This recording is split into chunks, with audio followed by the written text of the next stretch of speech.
G'day you mob, Pete here, and this is another episode of Aussie English, the number one place for anyone and everyone wanting to learn Australian English. So today I have a Goss episode for you where I sit down with my old man, my father, Ian Smisson, and we talk about the week's news, whether locally down under here in Australia or non-locally overseas in other parts of the world. Okay, and we sometimes also talk about whatever comes to mind, right? If we can think of something interesting to share with you guys related to us or Australia, we also talk about that in the Goss.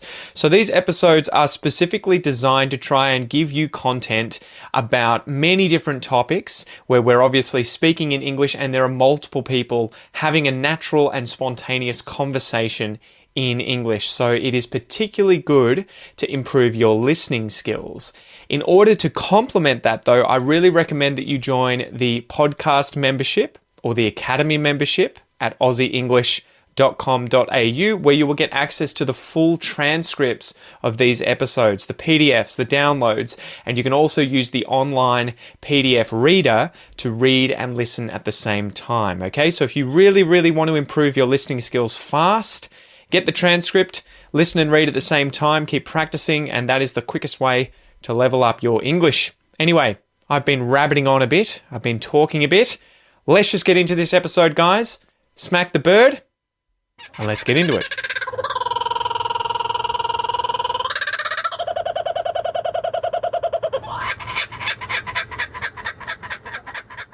Dad. Pete. Cool. Thanks for joining us, guys. Yeah, see you soon. Shortest episode ever. Shortest episode ever. Yeah, now it isn't. We've been. So I was scrolling on Facebook and that's dangerous. sent you this reel of this American guy who was remodeling his childhood home. Oh, yeah. When he discovered a long-lost Christmas gift with his name on it in the wall. Mm-hmm. So he pulls out this kind of like 50 rectangular years prism-sized thing, that was probably the size of what? Like a chopping board. Yeah. And covered in Daffy Duck wrapping paper. And it had been in there for 50 years. And I think the issue, or the reason it was there, was that his mum had stacked all the presents up in the attic. Yeah, and one had fallen down the wall cavity. The side and gone down the wall cavity. Yeah. What are the chances, of all the parts of your house to remodel, you just happen to remodel that? And it makes you think, how many times do people remodel houses and there's something that they just don't find because they didn't remodel the part where it was, right? Yeah.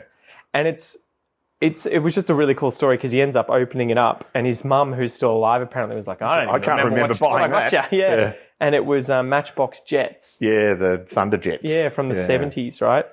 But it was cool. It sort of reminded me, there's been a few of these stories that I've heard recently. One that I think I sent you to was a woman's skull was found in a wall. Yeah. And it turned out that it came from a time I think it was the 1800s, right, where there was a lot of grave robbing going on.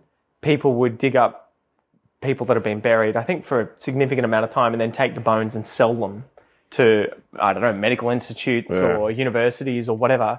And someone had kept the skull and put it in the wall. But they ended up finding out who it was, working out who the person was. Yeah, I think they did a DNA analysis on it because they weren't sure, was this person murdered? Yeah. She, was a young all of a sudden woman. It was 200 years old. Yeah, exactly. Well, and that's what they worked out. They put her into the database and they found her great-great-grandchildren and worked out that, and I think she died in childbirth or something, so obviously she wasn't murdered. But it was this really interesting, I think it was like a cold case that had been, they found the head in like the 70s or 80s in the wall, and then the police only, in the last few years decided to upload the genetics to Ancestry. Yeah. And that was how they found the relatives. The DNA technology has got to the point where you can cross-check things. Yeah, and there was the other cool story similar to that I'd heard about was when we were doing whiskey, right? And it was it Aberlour Aberna? Yeah. The whiskey, remember that Aberna? Yeah. This really nice Scottish whiskey. And they had modelled that whiskey on a bottle that they had found That's right. in the wall when they had smashed down a part of the distillery to expand it. They found a bottle from the 1800s in the wall. And apparently the funny thing was that the manager was on break and the people who found it decided to open it and start drinking it. And he just managed to save half the bottle when he came back. And then they modelled the Aberna the whiskey after the taste of that one. And I remember that was cool. And you wonder how much stuff is just sitting around in people's walls. Right? Yeah, and not just walls. I remember when a couple of times I was doing odd jobs for people, and one was ripping up carpet in an old house because people were renovating the place. And back in those days, they didn't put underlay under carpets. Yeah, they just carpet straight onto the But floor. they used a whole lot of newspapers. Yeah. So you've got these newspapers that are 100 years old. Yeah. And they've been pretty well preserved because they've just been flattened and there's very little oxygen and there wasn't water damage or anything in there, clearly. No mold. And so you're sitting there looking at these 100-year-old newspapers. That'd be so cool. I think I saw something about that again too, where it was like inside the wall where they opened it up. Yeah. And they found those newspapers People used to use them for insulation in walls. Yeah. So it is cool. The other thing that's sort of similar to this was I was watching a doco recently on, I think it would be in Norway. It's probably anywhere in that Arctic Circle type part of Europe, where because of the amount of permafrost and glaciers and ice melt that's happening, in fact, it was people that were studying glaciers, and as the glaciers receded up the mountain, they discovered all of this ice age material like arrowheads and people's bones, clothing and shoes. stuff. I think they had discovered this like walkway path that people had been taking to migrate from one place to another, and over thousands of years during the Stone Age, people had either died there or misplaced things, or they had been hunting reindeer and they had lost arrows. And so all of these things are now appearing and people are finding them because the ice is melting. The ice is just disappearing. Yeah, which is really cool. It makes you wonder how much is up there and how much, we need to sort of get in there and study before we lose those kinds of things because they're going to deteriorate. Yeah, as soon as they get air to it, they're going to deteriorate. So what kind of presents did you get as a kid, Dad? What were the kinds of things that you received? Geez. What did you want? What did I want? When you were a kid? I can't remember, to be honest, what I wanted. Probably Lego. Mm-hmm. We never had Lego when I was a kid. There was a cheaper, softer plastic version. There was just bricks. We had that. And you could build lots of stuff out of it, but didn't have windows or doors or roofing parts or any of that sort of stuff. It was just literally a set of bricks. Make a way. You could make a castle make tower. Stuff. Make a wall. And so you could, but so Lego was probably the thing that I would sort of really wanted. But back in my day, you just bought sets of bricks, and there were window parts and things to build, but there weren't kits to build a particular thing like today. Which I reckon 99% of Lego now is kits. Yeah, I'd say if you can still buy a bucket of random stuff. Yeah, but that's one thing on a shelf of 100. So, well, I think everyone wants to see what could this thing be? Getting over this. What is this thing? What is this thing I am going to build? Yeah. What is this? I want, and you get the book of detailed, step-by-step instructions with them, and look, they're expensive. I mean, the 50th anniversary, so it was now 5 or 6 years ago, of the Apollo 11, man landing on the moon. That's right. Your mum bought me the Apollo 11 rocket ship Lego. It's like 2,000 pieces. Jeez, that would have been a lot. It took me a week to build, probably 6 or 7 hours worth, do it an hour at a time or something. Well, those Star Wars ones, right, where you can build like the Millennium Falcon or just Star Destroyer ship or whatever, they're like thousands of dollars. Oh, yeah. It's like $1-2 grand, I think, to get those, and they're absolutely massive, which is weird because you would think they're just plastic molds. I know. Right? Like it's just plastic that's shot into it's an injection mold, right? And so the material itself is not worth much, but I don't know how much. It's the engineering, it's the designers that they're paying a lot of money to do the engineering. And then they have create 100 different types of pieces unique to that particular kit to make up that thing. And then Star Wars gets their cut as well, which I would imagine is 20 or 30% on top as well. Exactly. So Lego was the main thing you were after. Well, that was the one that I can remember. Did you want Matchbox cars, bikes? Well, I used to get Matchbox skateboards? cars a lot. My dad had a job where he used to travel half the time, well, about a third of the time. Every 3 or 4 weeks he was away for a few days. Mm-hmm. And every time he went away, he would bring us kids, myself and my 2 sisters, he would bring us something back. And for me, it was nearly always a Matchbox car. Yeah. So I had lots of those. And, that's the tragic story of my mother. Because I kept the boxes, and the boxes were pristine. Mm-hmm. The cars got played with. Mm-hmm. But How old were you when this was sort of happening at its pinnacle? I probably started when I was about 5 or 6 till about 12. Okay. And then after that, they just got put away, boxed up, and put away in a cupboard in our shed. It was a playroom by then. My parents filled in some of the walls and the stuff on the garage and became a playroom. But and my mum decided one day that we didn't need this box of Matchbox cars, about 100 of them. Wow.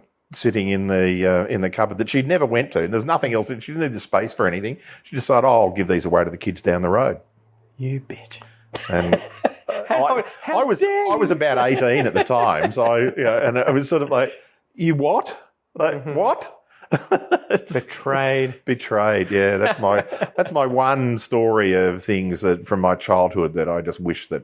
Not that I necessarily still had, but I wish that they hadn't disappeared and it was my choice of what to do with them. Oh, 100%. But now they're worth, $50 to $100 each if they're pristine with a box. Don't talk about it. Yeah. Don't look up $5,000 to $10,000 worth of. Yeah. Oh my God. But that was like the feeling I think I got when you guys found our old Lego and were putting it all together to let your grandchildren play with it now. Like the nostalgia and I actually remember playing with these, and putting them together. And like, there's one that you've got that is like a medieval castle type thing with a drawbridge and all this stuff. And I remember putting that together on Nana and Grandpa's living room floor. Yeah. They had like green felt carpet and I was lying there. I remember you got it for either Christmas or something and I took it there the next day. Yeah. And then, I was staying there for a day or so and I spent like an hour or two just putting it together. But yeah, the fact that there's so much enjoyment that I get now of watching my kids play with that stuff. And part of me would be like, God, it would be a tragedy to lose that or have it been given away or something in the past. But at the same time, I'm like, I also want the kids to be able to play with it. Like I wouldn't want it to just be sitting in the closet somewhere and never be used again. The same with these. I've got Bug magazines. These magazines from when I was probably 9, 10, 11. Mm-hmm. There was a series that came out, weekly series. And you get a kit to build a bug with every magazine. If it was that or not, but it definitely had something with it. But the magazine was filled with really cool information about bugs. Yeah. And Noah and Joey, my kids, have recently gone hard in terms of looking for bugs. Like, where are they today? Yeah, well, they're at the insect exhibition at the museum, right? Yeah, enjoying that. I didn't see that coming, how obsessed they would be with trying to find bugs. And I guess it's kind of like them playing Pokemon before they're literate and can use Game Boys. It's the adventure part of it. It's not necessarily the interest in the animal itself. It's the adventure of going out and looking. But it's the dopamine hit too of lifting up a rock and not knowing what's going to be there. There's a Slater. Oh my God. And it was so funny. Joey came home from daycare the other day with a Slater that she'd obviously had in her hand for hours. And I'm just like, this poor fucking bug. Like, it's just been in curled up going, this sweaty girl's little hand. And she's just like, it's my baby. And I was like, what's his name? And I think she was like, break it. Yeah, I don't know. Who knows? His name is Break It. Yeah. Anyway, so don't argue with a 3-year-old. She'd been, she was playing with him. I thought they were going to be afraid of bugs and not like them. But yeah, they're obsessed. And now all they want to do is go outside looking for bugs and... pretty much put him in a jar and then what did we give Noah for Christmas? A bug catcher. Bug catcher. And what did Joey say? I want one. I know. But yeah, it is so funny how much kids, I think humans in particular, but kids in particular, but humans in general, just love that dopamine of collecting and that also kind of gambling thing of lifting something up, not knowing what's going to be there and then seeing it and getting that reward, that dopamine hit. And so I feel like that's what they're probably getting. Oh, hey, we as human beings, as children human beings, have had that exploited by commercial enterprises for as long as I can remember. In fact, way before me, for me it was football cards. You know, Yeah. you go out and buy what at the time was 2 cents worth of bubble gum, and it cost you 10 cents or 15 cents for this thing, but it came with 2 football cards. Yeah. And there were like 200 of them that you could collect, but it was just random as to which ones you got.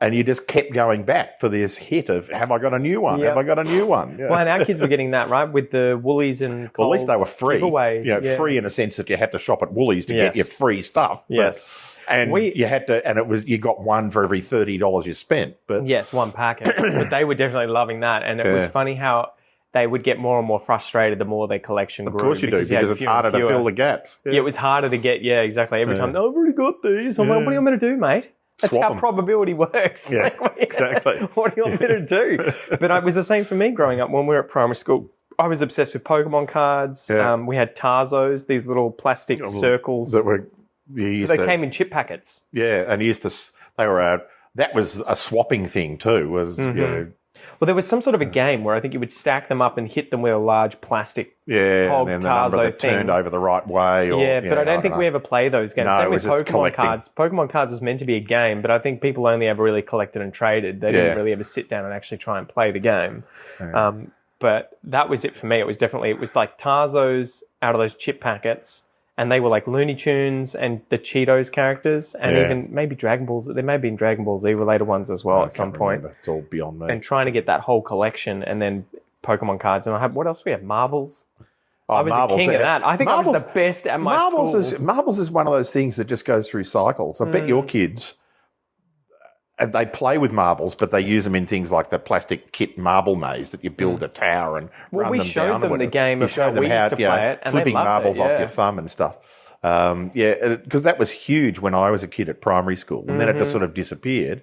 And I'm sure it went through another cycle or two beforehand. But then when you were the same age as me, when I had them at primary school, you had it. You know, the same thing.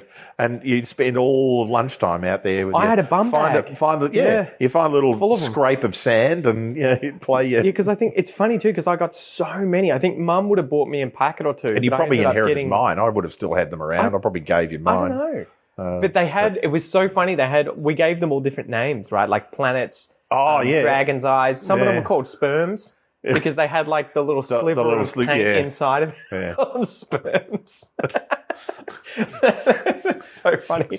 But yeah, we used to play those games of, we would just have our collections. People would have bum bags. And I remember I had this purple and black bum bag that was just full, chockers full of Yeah, for me it marbles. was a drawstring bag. My mum made me a drawstring bag that you'd carry around, but it was the sort of size of a bum bag, and so it had like a kilogram of glass balls in it. Yeah. Well, but the game, the way that we played it would be you'd go out into the yard playing during recess or whatever, and the idea would be that you would take on one other person, and you would both be able to, like, one person had to start by throwing their marble. Yeah, and then you had to flick it out of the ring. No, you weren't allowed to. No, it was just anywhere, and you weren't allowed to move from where you started, and you had to try and hit it by throwing yours at it. Oh no, That was how we did it, and so it would be this trade-off between trying to hit it, quite often with this sort of like overhand, kind of like throwing a dart type technique. And you would have to be careful not to throw it in such a way that it landed too close to the one that you're aiming at. Because then they just walk Because over then and they would clunk. walk it up and go boonk, and then they win it. If they hit yours, they win Well, that it. was the- And so we would play that game. It was simple. Our game was we used to play it typically on sand rather than dirt, because dirt was it's too hard and things would roll too much. Well, that was the too idea with far. our game. But Yeah, where you ours, want it to roll away. You draw a circle that would be like half a metre in diameter, and just a finger circle in the sand, and then somebody would just drop their marble in, and then the second person would have to shoot the marble off their finger with their thumb, and try and knock the other marble out of the circle. So the sand makes that inherently difficult. Yeah, it makes it inherently difficult. So if you knock the other one out of the circle, you won that marble. If yours went out of the circle, the other person won it. If they both ended up in the circle and the other person had a turn. So that was the game that we must have played it for hundreds of hours over a period of a couple of years. And then it's sort of like, in hindsight, it was overnight. It probably just sort of weaned out over months. But all of a sudden it was, I suppose these trends, kids get sick of it. The next thing comes along. But there's certain Frisbees ones that came never along do, and everybody right? had a Frisbee, and then Frisbees got banned at school. Okay. Because kids were either being hit in the face with Frisbees or people be running around chasing them, trying to catch them and running into trees and, But it's funny, there's certain ones that don't. I think Foursquare, right, or handball. Oh, handballs Been Foursquare. sort of That was never gone always away. there, yeah. Never got boring. No. At least as far as I know. I haven't been to primary school in a very long time. But even I used to play it at high school, up against the wall on the thing at high school. And not Foursquare, but just It wasn't handball allowed to bounce twice. Handball yeah. up to the wall. It was sort of like hitting the ball, the tennis ball into the wall. Yeah, we did that in the what are the courts called? Is it not? It's not tennis. What is it called again? Squash. Squash court. Yeah, the squash court. We used to play it in there, where you weren't. There would be many of us, a few of us, and you would have teams or whatever, and it would be the idea that the ball had to. If you bounced twice, you lost. Yeah, exactly. Yeah. Exactly. Yeah, so we used to play that when I was at high school. When I was a teacher at high school, 15 years later, kids were playing exactly the same game. Yeah, same rules or slightly same different? rules. Foursquare was the other one. Foursquare wasn't as popular when I was a kid at school, but it became more popular with kids when I was a teacher at high school. You used to move up the positions too, didn't you? It was like dunce. Yeah. Was one of them, and then there was like you had the king 1, and the 2, 3, queen 4 and- positions we used to That's call them. right. My God, I haven't thought about this in probably 2 decades or longer. Yeah. And it was, if you were in the one position, you served. You were the one who hit the ball in, so you could control how difficult it was for the next person to hit it. That's right. back. And if you were done, and if it landed in your square, you had to hit it, and sort of. Yeah, God, that was so funny. It was one of these games too that boys played. Girls didn't seem to give a shit about. Some of the girls With used to ours, they play the never one cared. against the wall, the handball against the wall, but For us, they never were cared. funnily enough, they were the athletic girls who, if they weren't doing that, they'd be out playing basketball or netball or whatever. It was funny, like finishing up with the kids looking for bugs and everything. I came up with the coolest game. I sort of thought of it from Round the Twist. There's a TV show that I grew up watching called Round the Twist. Round the Twist. It was filmed in down the coast here. Airy's Inlet. Well, that's where the lighthouse was, but yeah, a lot of it was filmed down here. Anyway, there's an episode where they all collect frogs and they have like this competition where they have a huge circle. All the frogs get put in the center of the circle and they hose them down. Yeah. And the first frog to get out of the circle is the winner, right? So the kids were finding all these snails, and we kept waking the snails up with water because they were like, well, I don't want just this snail that's sort of like half hibernating in a shell because it's It'll warm. sit there for 3 months. Yeah, so I was just like, I'll just put some water in there. Kids, they'll wake up. And so they were waking up. Anyway, I just thought, oh my God, I'm going to blow their little minds and use some chalk to just draw this really big circle. Snail races. Yeah, and then like wet it all down, put the snails all in the middle. I got Joey to help me paint the shells, different So you colours. know which one's left. Yeah, and then they all woke up and started racing, and we for like about an hour we're out there going like, go blue, go blue, go go go go go, and it was just one of these massive ones woke up and pretty much just charged out of the circle whilst all the others were just fiddling around the middle. But it was such a funny little game that we came But a little up with. flashback from your childhood. Well, yeah, Because one of your babysitters was an actor on Round the Twist. So she was one of your mum's students at Deakin. No, it's a very small world. It is. Anyway, that's probably enough for this episode. But That's Round the Twist, yeah. I can't even remember what we started by talking about. Just the presents in the wall. The presents in the wall, yeah. Yeah. So you guys will have to let us know. What's the What are your weirdest favourite thing you've Christmas ever present? found in a wall? Yeah, or what's your favourite Christmas present? Or what's the Christmas present that you would have loved to have got that you never did, like my Lego? I don't think I ever had. I got so many cool gifts from you guys where it was Legos and, magazines and things about bugs. Looking back, it was all that sort of stuff. Like I always loved animals and machines and cars and Legos. And it's so funny how that doesn't really seem to change much. Like our kids are obsessed with exactly the same shit. You could give them the gifts you gave me as a kid and they would be as mind blown receiving them. Well, good ideas, generational. Yeah. Anyway, thanks for joining us, guys, and we'll see you next time. Bye. Tooroo.